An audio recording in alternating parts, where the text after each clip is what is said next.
Achieving results is based on the same thinking mechanics in sports, management, making money and building a family. If you know how to think the right way, you win. If not, you lose, just like 5 types of people featured in this recording. Every one of us, depending on the circumstances, can temporarily become, unfortunately, this type of person, but if we remain conscious of this, we can return to the constructive mentality of successful people. Here are the 5 types of people which won't achieve anything in life. I'm Dr. Matt, and welcome to my channel. The first type is the victim. There exists a model in communication theory called the square of responsibility. It teaches us that responsibility can be divided into 4 types: me, you, the situation, and higher power. Those who take responsibility for themselves are more effective, which allows them to approach reality proactively. If something isn't working in their lives, they consider all the things they can change and immediately take control of the situation. They don't blame others or circumstances. They don't blame God for their own fates. They are the masters of their own destiny and have the ability to influence it. However, some of their faults might be a tendency to dominate others, a lack of humility and egocentrism. Those who shift responsibility to others will teach the self-responsible to be more effective. This will help them avoid, in an educational process for parents or managers, learned helplessness on the part of their children or employees. But if they shift responsibility in situations where they should take it on themselves, they become victims of external forces.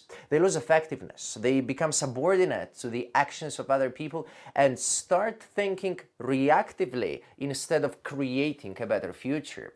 They can only react to an awful present and repeat the same mistakes over and over again. You can identify them by the phrases they use.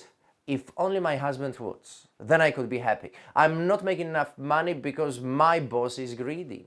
I don't know how to because I had a terrible teacher, and so on and so on and so on.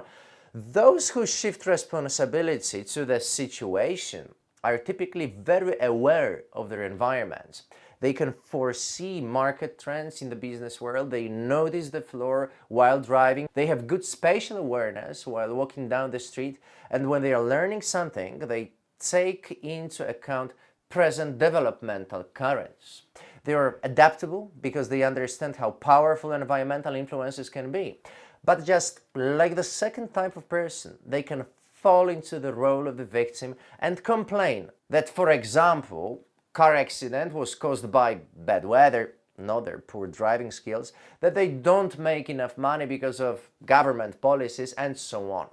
The last group is made up of those people who believe in a higher power called, depending on the culture, names such as God, fate, destiny, karma, luck, talent, higher consciousness, and so on.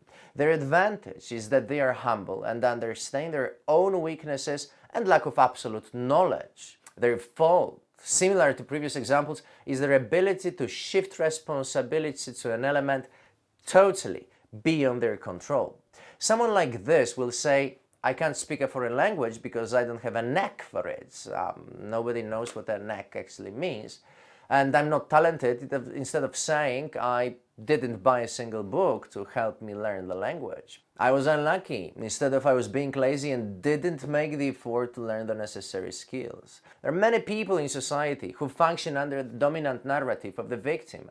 For their own weaknesses, they often blame their government, their country, people who have more resources, for example, rich people. They blame men, they blame women.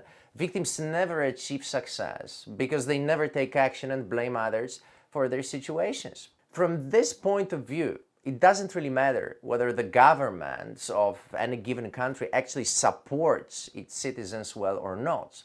All that matters is the actual level of effectiveness, which assumes that we pay attention to what we can control and ignore everything that's out of control. Second type of person who doesn't achieve success in life is ignoramus. In the original meaning of the word, a person who doesn't know something. And since he doesn't know, he doesn't have the ability to influence or change the situation. For example, most people in society have hypertension and don't know about it. This increases their risk of early death because they don't take any action to avert the situation through exercise, diets, meditation, medication, and so on. In order to escape ignorance, we have to educate ourselves, gain a knowledge which describes the situation, which will allow us to change it. The third type of a person who doesn't achieve success: the idiots. The ignoramus doesn't know and therefore is in a double bind, being unaware. They are unable to change anything, and because they cannot change anything, they continue reinforcing negative behaviors which trap them in a vicious circle. But the situation of the idiot looks a bit different. Idiot commits the biggest sin of ignorance. He rejects something about which he has no idea, but believes that he does. Stupidity means stubbornly committing the same mistakes while ignoring the opinion or advice of others. Stupidity means stubbornly overvaluing one's own intelligence and knowledge in any given field, which defends the ego by denying one's own mistakes. The idiot convinces himself and others that he knows what he's doing despite not having any results in the real world. And results. Success is the final proof of a skill. Blinded by pride, covering the shame, the idiot doesn't want to admit to his own weaknesses to himself and therefore is unable to affect change and remains in his current state. In order to be able to learn anything, we first have to admit that we don't know something.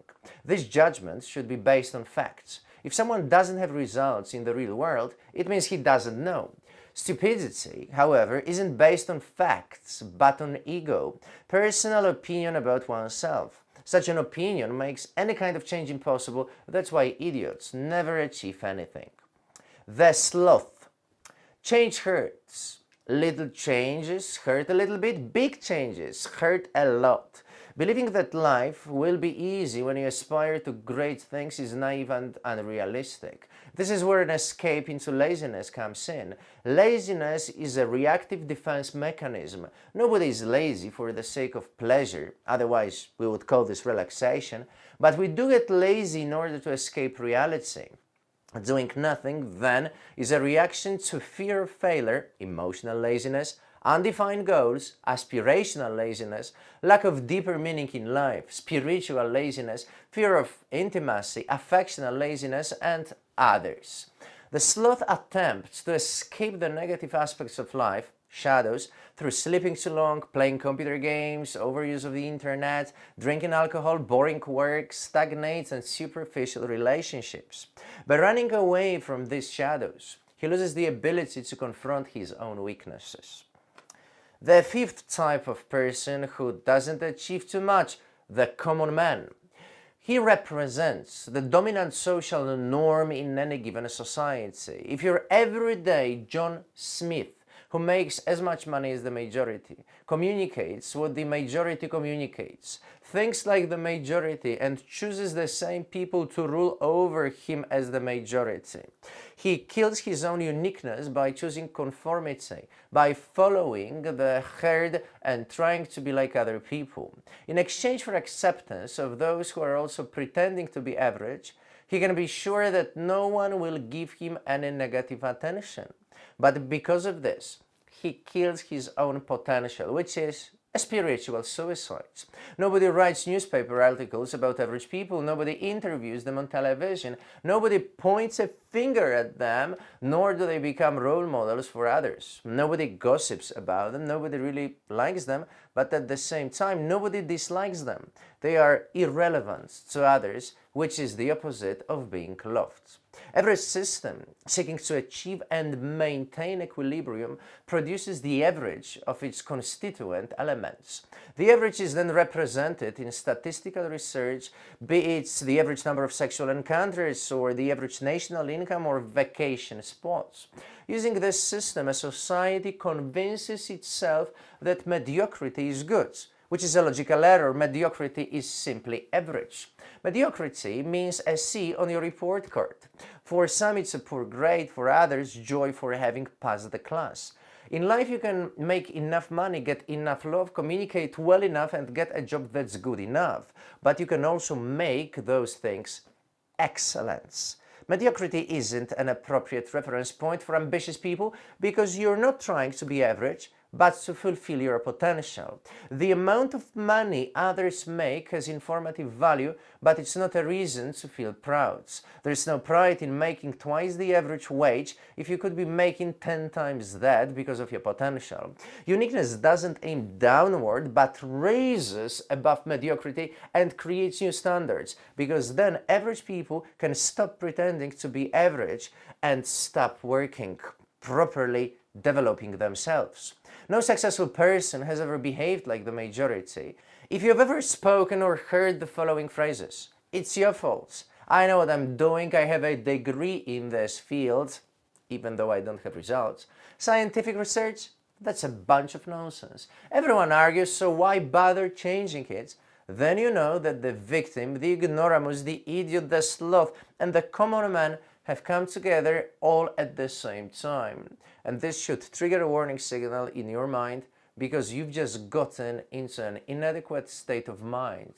You're worth more than that, and you need the right mentality to achieve it. Interesting, right?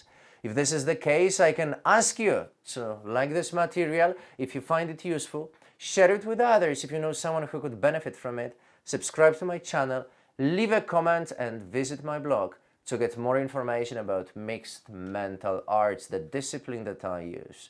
Thank you, and see you the next time.